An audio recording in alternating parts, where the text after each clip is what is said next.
አብዛኛው ሰው ራሱን ማሻሻል የተወሳሰበ ነገር ይመስለዋል። ነገር ግን ያለምንም ድካም ቢሆንስ? 3 ቀላል ለውጦች ብቻ ሕይወትህን ሊቀይሩት ይችላሉ። ምንም አይነት የተለየ ልምድ ወይንም አድካሚ ዕቅድ አያስፈልግህም። እስኪ በዝርዝር እንመልከታቸው። የ5 ደቂቃ ሕግ። የመስራት ፍላጎትን ስታጣ ለ5 ደቂቃ ብቻ ልስራው ብለህ ለራስህ ቃል ግባ። ያ ብቻ ነው። አንዴ ከጀመርከው የተነሳሳው ስሜት ራሱ ወደፊት ይገፋሃል። ይህ ለስፖርት፣ ለጥናት ወይንም ለረጃጅም ጊዜ ስታሸሸው ለነበረ ሥራ ሁሉ ይሰራል።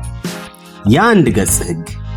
በአንድ ቀን ውስጥ ከአንድ ጥሩ መጽሐፍት 1 ገጽ ብቻ አንብብ። በጣም ቀላል ይመስልሃል አይደል?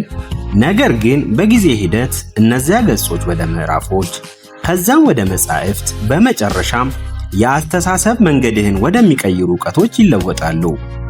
የራስ መልከታ ሕግ። ከመተኛትህ በፊት ዛሬ በሚገባ ያከናወንኩት አንድ ነገር ምንድነው? ነገስ ምን ብቀይር ይሻላል ብለህ ራስህን ጠይቅ።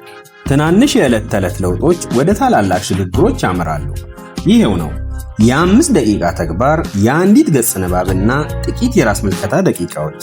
ይህንን ለ30 ቀናት ሞክረውና ሕይወትህ ሲቀየር ትመለከታለህ። አብረን እንድናድግ ከፈለግ ሰብስክራይብ አድርግ።